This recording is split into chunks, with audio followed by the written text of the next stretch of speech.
Hola, ¿cómo les va? Buenas tardes. Bueno, acá estamos de vuelta. Hoy vamos a ver el capítulo número 3. Vamos a repasar el capítulo número 3, correspondiente a las propiedades físicas y químicas de los suelos. Es de interés en esta unidad que ustedes comprendan los fundamentos más importantes para la clasificación del material y su posterior comportamiento vinculado con lo interesante para la ingeniería civil. Lo que estamos buscando a través de esta construcción del conocimiento es lograr comprender cuáles son los motivos por los cuales un suelo se comporta de tal o cual manera. Es sabido que los suelos de grano grueso tienen un comportamiento gobernado fundamentalmente por las fuerzas másicas, mientras que suelos de granos muy finos, suelos como la arcilla o el limo, están fundamentalmente gobernados su comportamiento por fuerzas de interacción entre las partículas. En la imagen de introducción, en la carátula de esta presentación, van a ver algunos elementos típicos que nos permiten a nosotros trabajar y poder clasificar los materiales. Se ven sobre el margen superior izquierdo una serie de tamices. Estos tamices que están representados allí, ustedes han tenido oportunidad de utilizarlos en tecnología de los materiales, donde trabajaron con granulometrías. Básicamente es la métrica de los granos, poder determinar cuál es el porcentaje o cuál es el pasante de un determinado tipo de diámetro de partículas, lo que nos permite después, en el caso de la tecnología de materiales, confeccionar y diseñar los bastones de hormigón. En nuestro caso, nos va a permitir conocer cuál es la distribución de partículas y cómo entre ellas pueden relacionarse. Luego aparece un densímetro. Un densímetro es ese que es de vidrio y que tiene como una graduación. Básicamente es como si fuera, imaginen un barco con un peso. Entonces, cuando nosotros sumergimos este densímetro en un material, en un determinado fluido, como el agua, se va a hundir una determinada cantidad.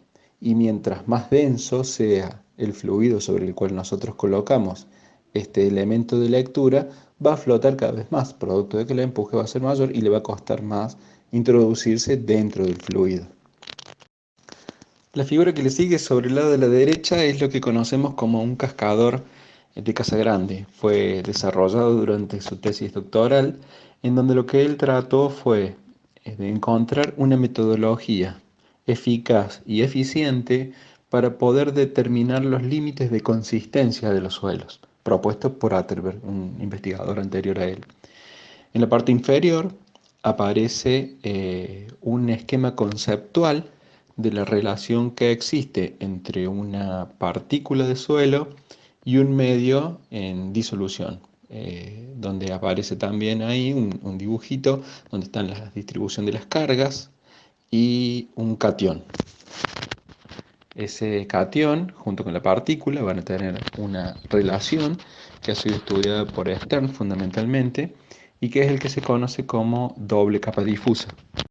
Esto entonces nos introduce a intentar comprender cómo a partir del ciclo geológico que habíamos estudiado ayer y el ciclo de las rocas, vamos a pasar a elementos mucho más pequeños, en donde vamos a tratar de caracterizar en relación a la forma que tienen las partículas su comportamiento. Insisto en esto, lo que estamos tratando de hacer es comprender por qué las partículas se comportan de diferente manera a los fines de interpretar en su comportamiento macroscópico el desempeño que tienen las estructuras que se van a sentar sobre estos depósitos. Es así que habíamos revisado la meteorización química en la clase anterior, cómo el dióxido de carbono unido con el agua generaba los ácidos, luego los fenómenos de oxidación llevaban a materiales arcillosos y esto combinado con los procesos de meteorización física, en donde el agua tiene una influencia muy importante en la degradación de las partículas, llevan a diferentes tamaños de elementos. Entonces, los más pequeños de todos, que generalmente se producen por una meteorización química, corresponden a los limos y a las arcillas. Por otro lado, la meteorización física nos lleva a tamaños de partículas mucho más grandes, como son los bloques, las gravas, las arenas, por ejemplo. Y algunos tipos de limo también están generados por estos procesos de meteorización física. Desde el punto de vista de la geotecnia, entonces, estas partículas, cuando uno se acerca a mirarlas un poco más detenidamente y más de cerca a través de un microscopio, podemos ver diferentes tipos de superficies.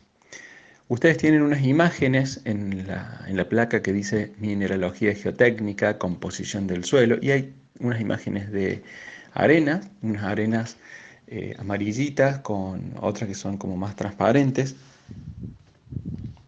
Esa muestra fue tomada de la arena del río Suquía y la que está por debajo es una muestra de limo en donde hicimos focos sobre una de las arcillas. Y ahí puede verse claramente la esfericidad y la redondez y lo poco rugosa que son sobre la superficie de nuestras arenas.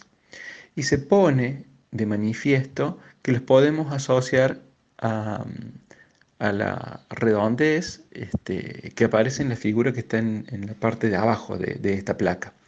Vean que ahí tenemos dos esquemas, dos figuras, también tomadas con un microscopio no electrónico, con un microscopio convencional, en donde parecen bien redonditas y hay otra que es más alargadita. Esas mismas partículas, si han sido generadas de otra manera por otro proceso de meteorización, ahora son más angulosas. Entonces a nosotros nos interesa darnos cuenta que muchas partículas que tienen una alta esfericidad y que tienen muy baja rugosidad, y van a ser partículas que como que se van a resbalar unas con las otras y no van a tener trabazón. Eh, Sobre el lado de la derecha, las partículas más angulosas, y es claramente que si uno las imagina que están en contacto entre ellas, como que se van a ir trabando. Entonces el comportamiento en general va a ser diferente. El análisis entonces de este comportamiento macroscópico depende del tamaño que tienen las partículas. Es por esto que diferentes organismos han propuesto una secuencia de tamaños, un entorno de tamaños, que permite definir de qué estamos hablando. Por ejemplo, tenemos la ASTO, la ASTM y la que se llama la clasificación unificada.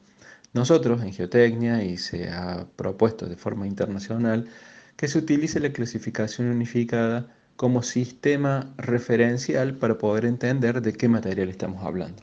Así, una arena, vean ustedes, sobre el lateral derecho de la tabla, establece que va entre 4,75 milímetros, imaginen los 4,75 milímetros, hasta los 0,075 milímetros. Cualquier tamaño de partícula en ese entorno va a ser considerado como una arena. Lo mismo o de manera similar se propone para los limos. Entre 0,075 milímetros a 2 serían micrones, es lo que se conoce como los limos. Y por debajo de eso ya están las arcillas. Hay una gráfica que se presenta en la imagen que le sigue, que yo les voy a pedir que ustedes la vean con detenimiento. Es propuesta por Lambe y él lo que trató de hacer es de compilar en un solo lugar los aspectos fundamentales o más importantes en el comportamiento de las arcillas y cómo nosotros podemos percibirlo, de las arcillas, de los limos y de las arenas, y cómo nosotros lo podemos percibir. Viendo entonces desde la izquierda hacia la derecha, en la parte superior de la tabla hay una descripción vinculada a la clasificación que nosotros le damos a estas partículas. Así están las arenas, gruesas, medias y finas, limos, gruesos, medios y finos, y luego las arcillas. Si vamos a la parte de adentro del gráfico, tienen los tamaños, y estos tamaños nos permiten identificar, por ejemplo, que la arena puede ser clasificada e incluso la primera parte de los limos de grano grueso mediante un tamizado por vía seca, con los tamices que les presenté en el inicio de, de este capítulo 3. A partir de allí, de los limos gruesos hacia la derecha, eh, necesitamos de un análisis diferente porque ya por cribado, por tamizado, no les podemos separar a las partículas. Es ahí donde ingresa entonces el análisis por hidrometría. Cuando Ya no podemos analizar más con eso, que son en la parte gruesa de las arcillas. Pasamos a campos de microscopios, microscopios normales, en un rango muy pequeño, que son algunas de las imágenes que yo les estuve pasando. Yo se las pasé de las arenas que se ven grandes, y luego viene del microscopio electrónico. Cuando ya superamos la barrera del microscopio electrónico, no queda otra más que la utilización de rayos X, pero son tamaños de partículas extremadamente pequeñas y ya de alguna manera escapan a los fines de la ingeniería civil. A partir de la forma de las partículas, diversos investigadores han tratado de comprender el comportamiento macroscópico de los depósitos de suelo. Es así que clasificaron diferentes tamaños de partículas, de luego encontraron un grupo de tamaño máximo y lo vincularon entre la esfericidad y la redondez. Estos fueron los últimos avances en este sentido. Después ya se empezó con otro tipo de estudios. Esto fue en el año 63, en donde aparece el primer gráfico que vincula redondez y esfericidad. Investigadores posteriores lo que hicieron fue mezclar porcentajes de cada una de estas partículas y proponer los parámetros de resistencia al corte de determinadas muestras con estos componentes. Entonces, uno puede en la actualidad utilizar el coeficiente de redondez y el de esfericidad obtenido a partir de una visión con microscopio y poder conocer cuáles son los parámetros de resistencia que va a tener ese depósito de suelos. Luego aparecen unas filminas en donde se pretende que ustedes vean las características físicas en relación a la composición mineralógica y cuáles son los resultados que se obtienen a partir de estas dos cuestiones. Eh, Denle una revisada, es simplemente como una información adicional. Eh, Luego aparecen unas imágenes que son para que vean ustedes diferentes tipos de materiales. Aparece una arena de Ottawa que nosotros vamos a utilizar en un ensayo que se llama cono de arena y sirve para medir la densidad de suelos compactados o de suelos que han sido modificados adrede para lograr determinadas características, en donde se aprecia luego el lado que está en la arena, la misma foto de la arena del río Suquía, en donde son partículas bastante similares, pero la nuestra tiene una distribución granulométrica no tan uniforme. De esa manera tenemos partículas mucho más pequeñas y más grandes en la arena del río Suquía. Para lograr la arena de Ottawa, entonces la que nos queda es tamizar. Luego hay una imagen eh, de cómo es el material que está en la Luna. Ahí se ve una malla sobre la que ha sido tamizada la arena de la Luna y se puede apreciar a simple vista que poseen otro tipo de esfericidad adjudicada fundamentalmente a la ausencia de agua que puede generar estas partículas por arrastre, este, y a la ausencia de vientos que generen que las partículas vayan rodando y que se vayan desgastando superficialmente. En la imagen inferior, entonces, luego hay unos sedimentos de limo. La figura que les presenté el día de ayer, donde se veía las partículas de limo, que son las pelotitas más grandes, y luego un acercamiento a una de las pequeñas partículas que hay, donde se puede apreciar la forma de hojuelas que tienen las arcillas. Indefectiblemente, todo esto nos lleva al análisis de las partículas más pequeñas y cuáles son los minerales arcillosos. Ustedes deberán recordar entonces que tenemos sílice vinculadas con oxígenos y que estos generan lo que se conoce como tetraedro de sílice y la combinación de esta una lámina de sílice, que nosotros la representamos por un trapecio. Luego, cuando nosotros vinculamos estas láminas con otros elementos, con el aluminio por ejemplo, obtenemos nuevos materiales que están indicados acá en estas filminas, que corresponden a la gipsita, a la brucita cuando aparece el magnesio.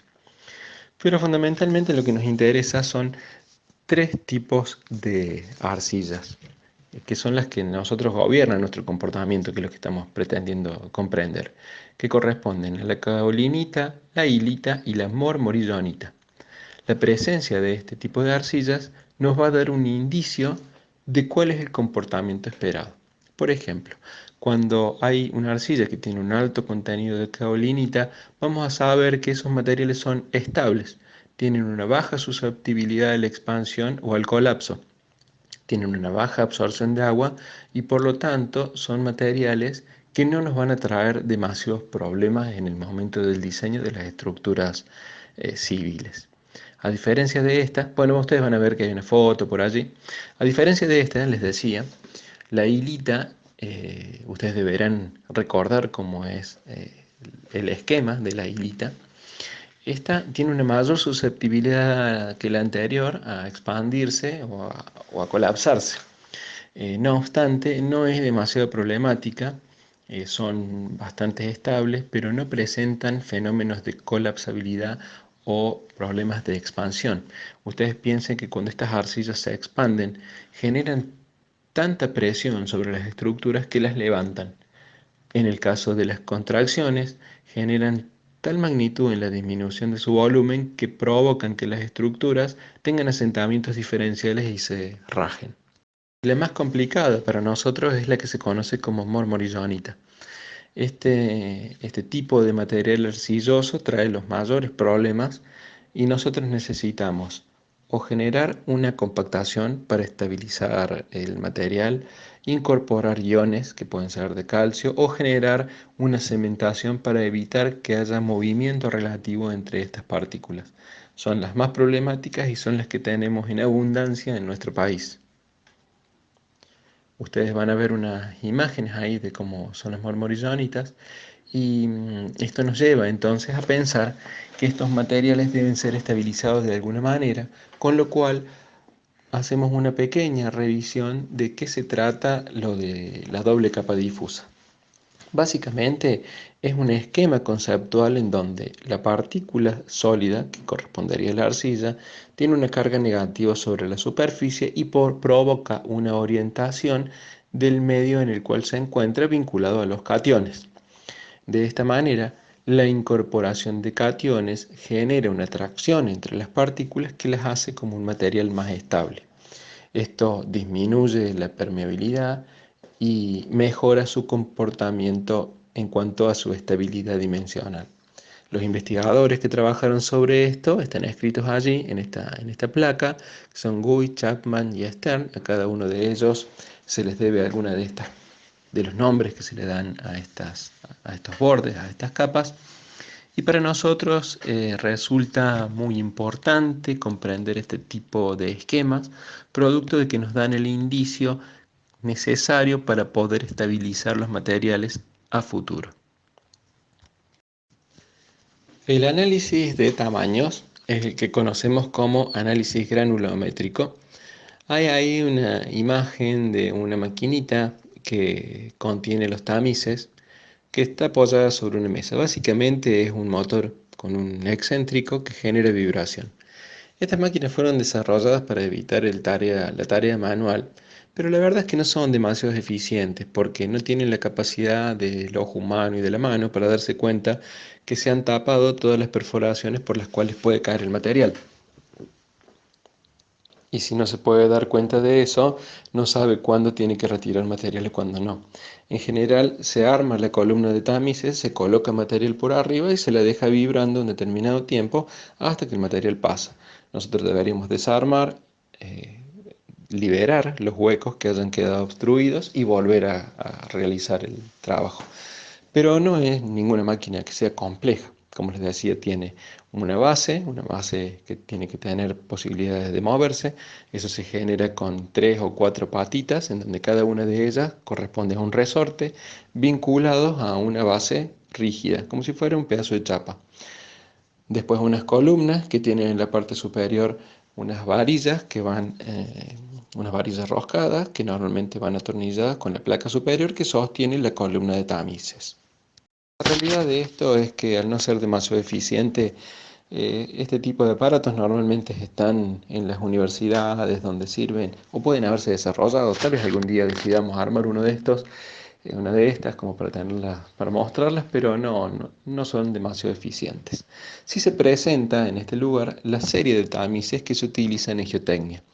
En la tecnología de los materiales, el tamaño de las partículas son mucho más grandes a analizar para los hormigones y por lo tanto la separación entre las mallas es mucho mayor.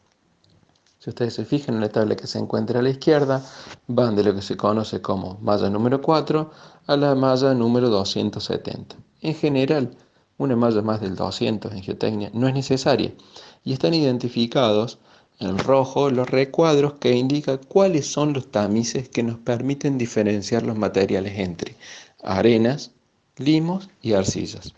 Y aparece entre medio un un doble recuadro que muestra la malla número 20 y la número 30, que son las que se utilizan para poder obtener la arena empleada en el ensayo de densidad in situ que les había comentado con anterioridad. Por eso están marcados. Esos cuatro tamices, si algún día pretendieran armar un laboratorio de geotecnia, son imprescindibles para poder llevar adelante la actividad. Los otros se pueden ir consiguiendo con el tiempo y permiten obtener curvas de distribución granulométrica más suaves y un poco más bonitas. Pero con esos cuatro sería más que suficiente. Sobre la derecha, sobre la derecha hay un gráfico de granulometría. Sobre el eje horizontal se coloca el tamaño de los granos.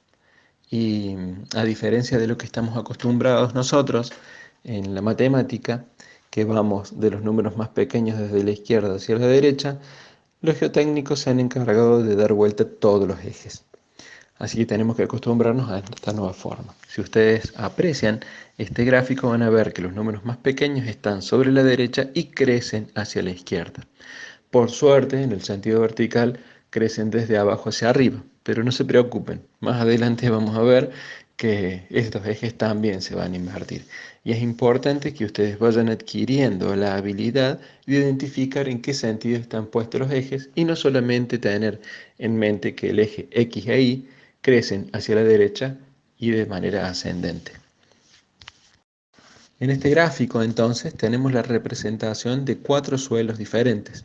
En la parte superior aparecen los tamaños de las aberturas de los tamices y en la parte inferior la clasificación, cuando una grava es gruesa, cuando es fina, las arenas lo mismo, gruesas, medianas a finas y finalmente los tamaños de limo.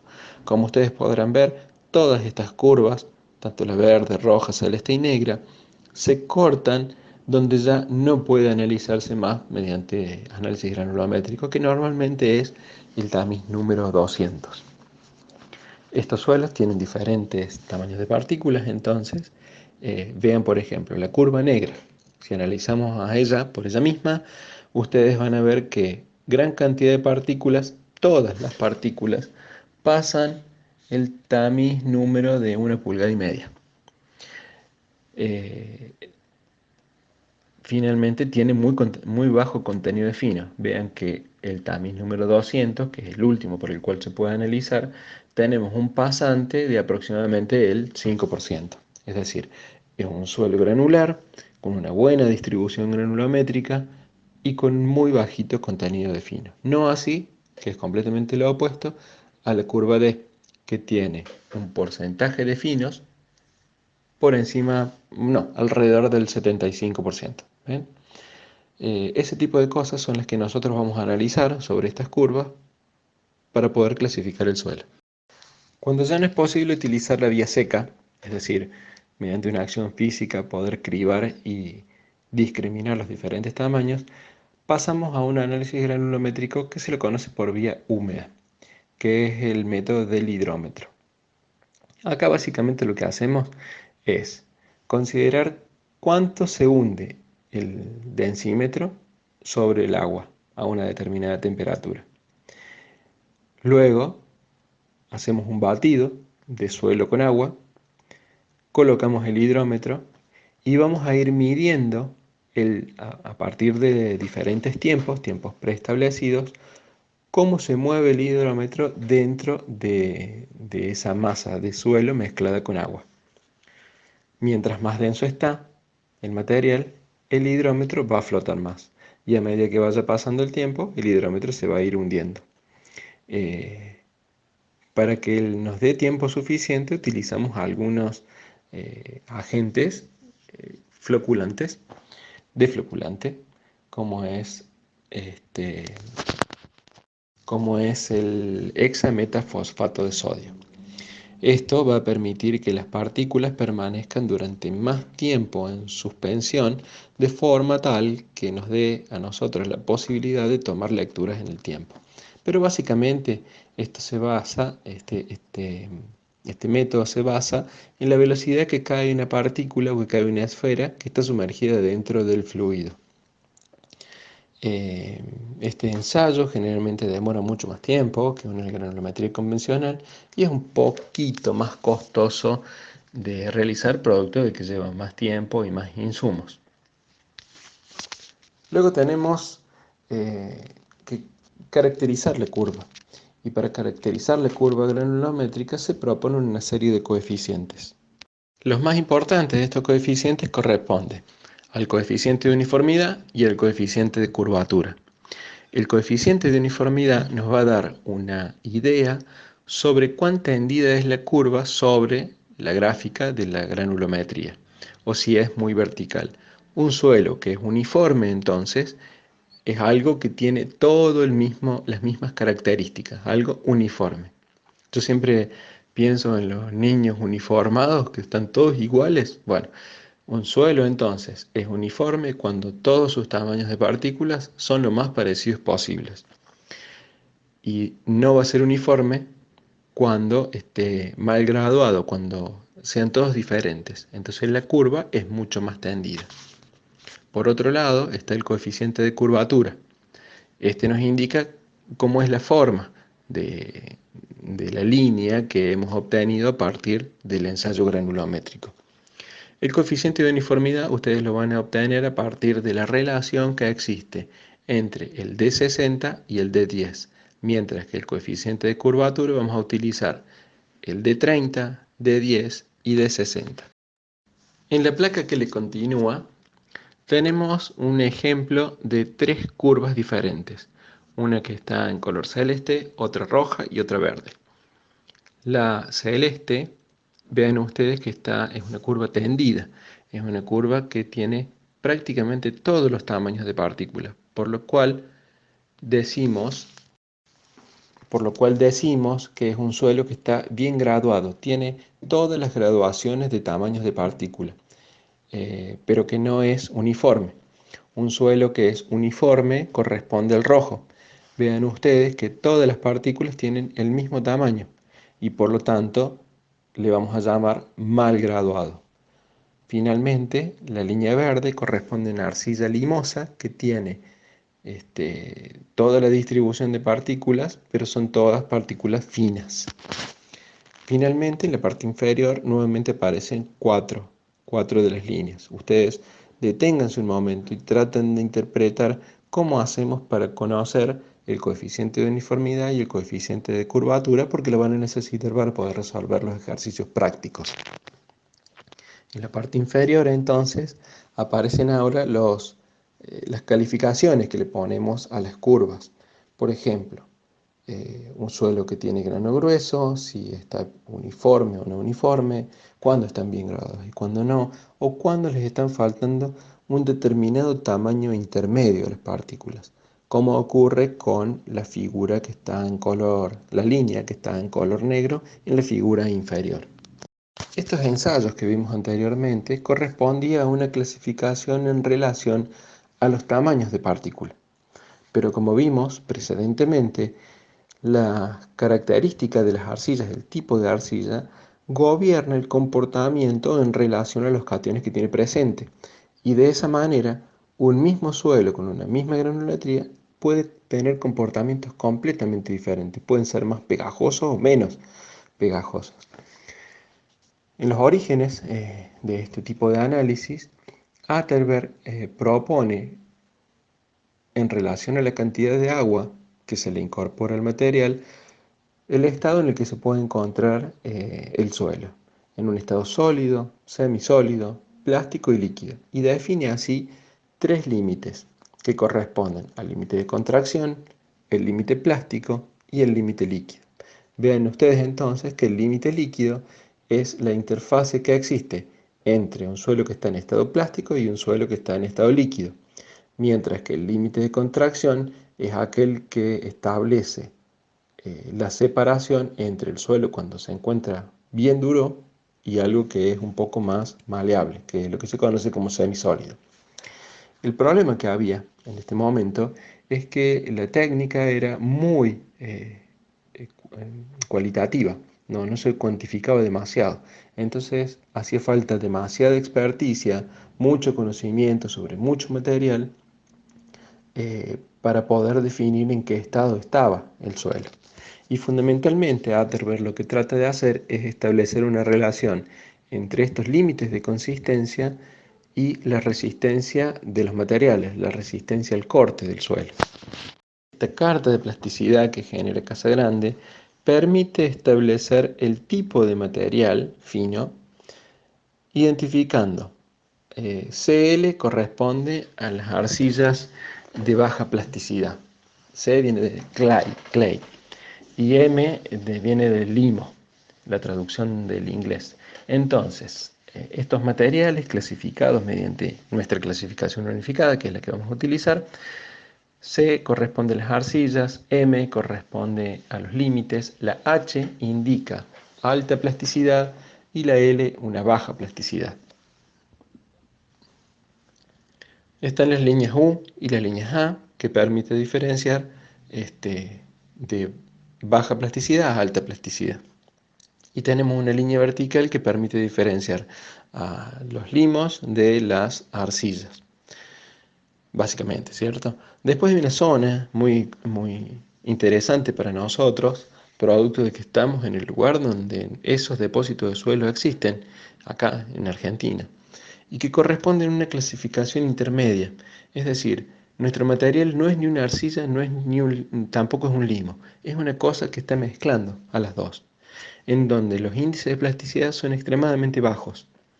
Y esto es producto de la presencia de la mormorillonita.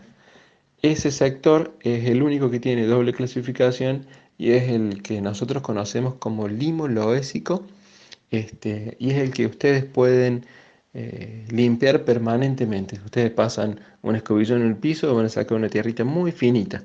Ese es el limo loésico que con la deposición durante miles de años ha generado depósitos de entre 20 a 50 metros de altura de ese polvillo que se acumula, se acumula, se acumula. Imagine que pasa tanto tiempo que se generan 20, 30, 40 metros de altura de este material. Y tiene un comportamiento muy particular, que es inestable, se generan colapsos y es lo que provoca la mayoría de las roturas de las estructuras. Una vez que hemos logrado la clasificación de los materiales con eh, la granulometría y con los límites de consistencia, ahora estamos en condiciones de utilizar un sistema de clasificación. Como les vengo insistiendo, el sistema de clasificación corresponde al unificado, en donde la denominación de los materiales corresponde a S para arena, M limo, C arcilla. Acá necesito que ustedes ejerciten su memoria y que los aprendan de memoria. Va a ser la única manera en la que vamos a poder comunicarnos en estos términos.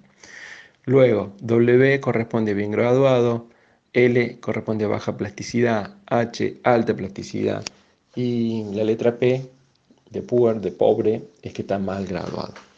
Luego utilizaremos los coeficientes de uniformidad y curvatura para entrar a una tabla, que esta que yo les he puesto acá. Hay muchas formas de representar un camino para lograr la clasificación. La que yo creo que es mejor, la más ordenada y la más clara es esta que se presenta acá, que fue desarrollada por el profesor Lambe. Es muy clara e intuitiva. Con esta carta de clasificación entonces ustedes van a ir identificando en qué condiciones están. Por ejemplo, si nos encontramos de la mitad de la tabla hacia arriba van a ver una línea horizontal que divide la tabla en dos partes. Esas corresponden a las que están para arriba, los suelos de grano grueso, los que están hacia abajo, suelo de grano fino. Y se indica 50% o más de retenido en el tamiz número 200. Es decir, nosotros hacemos el ensayo granulométrico y nos fijamos en el tamaño de corte del tamiz 200. Si nuestro material tiene el 50% más retenido sobre el tamiz 200, es decir, que son de grano grueso, estaremos en la primera parte de la gráfica. Luego, dentro de los granos gruesos, tenemos nuevamente una subdivisión, que es arenas o gravas. Recuerden ustedes que el tamiz número 4 separa las gravas de las arenas. Entonces, si tenemos más del 50% de la fracción gruesa que pasa el tamiz 4, es decir, que ha pasado a través de ese tamaño de malla, implica que corresponde a una arena. Y ahora vamos a ver qué ocurre con su fracción fina. Con la fracción fina, ahora tenemos arenas que son limpias y arenas que son sucias o que tienen finos. Si tienen finos, la vamos a tener que clasificar en relación a los índices de consistencia. Y si no tienen grado fino, en relación a los coeficientes de uniformidad. De esta manera, ustedes van a ir leyendo cada una de las cuestiones que aquí aparecen y van a tener que tratar de clasificar en relación a esta carta que nos va a permitir a nosotros definir dónde estamos parados con nuestro suelo. Y hasta aquí vamos a llegar por hoy. Les va a quedar una buena cantidad de trabajo para el cuaderno de problemas. Hay una serie de consignas vinculadas con el capítulo número 1, en donde ustedes, en relación a la introducción, tendrán que responder de puño y letra y de manera individual lo que se le está pidiendo aquí para cada consigna. Por ejemplo, en la página número 9, introducción, consigna número 1. Indique y define las tres principales propiedades que estudia la mecánica de suelos. Ustedes en ese espacio van a tratar de contestar la pregunta que se le está haciendo. Lo que nosotros hemos tratado es limitar mediante el espacio lo que ustedes vayan a responder para ejercitar también la capacidad de síntesis. En el espacio asignado, entonces, ustedes deberían ser capaces de poder responder. Si les sobra mucho espacio, se han quedado cortos con la respuesta. Si les falta espacio, es que están excedidos. Así que ustedes vean ahí, a ver si lo logramos completar en el espacio asignado.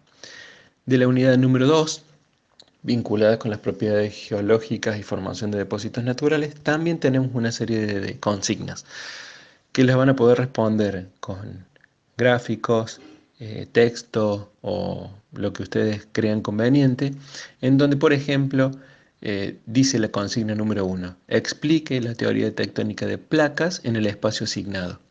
Enumere las 8 placas de mayor relevancia. Luego deberán responder las preguntas vinculadas con las consignas 2, 3 y 4, qué son las rocas ígneas, qué son las rocas sedimentarias y cuáles son los procesos de meteorización física y química en las rocas.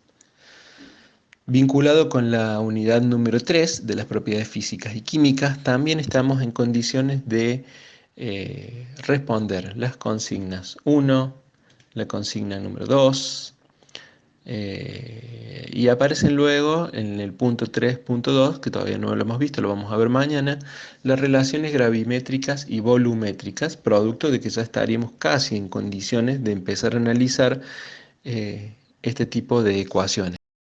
Recién en el punto 4, en la página 20, vamos a poder trabajar con lo que hemos estado viendo con los tamaños de partícula. Aparece una gráfica para poder representar las curvas de distribución granulométrica, en donde ustedes deberán hacer algunos cálculos para poder obtener los porcentajes de pasantes. Aparecen los suelos retenidos para el suelo A, B, C y D. Estoy en la página número 20, en el punto 4, granulometría, consigna 1.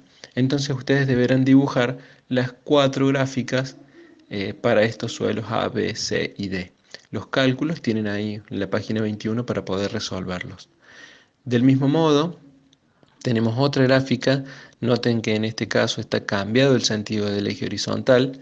Se busca que ustedes amplíen las capacidades de interpretación de los gráficos, en donde nuevamente tenemos que hacer una clasificación unificada para una determinada curva granulométrica, explicando cómo hacen ustedes para poder clasificarlos.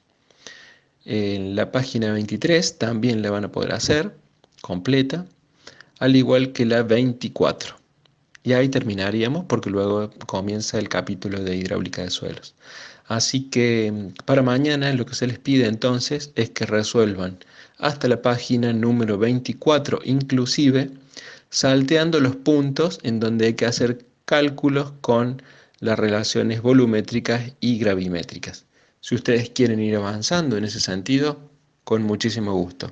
En el libro de Das está cada una de las ecuaciones que vamos a ir utilizando para resolver estos casos particulares. Pueden ir haciéndolo y en la parte final seguramente van a poder consultar en el caso de que no les salga algo cuáles son las respuestas.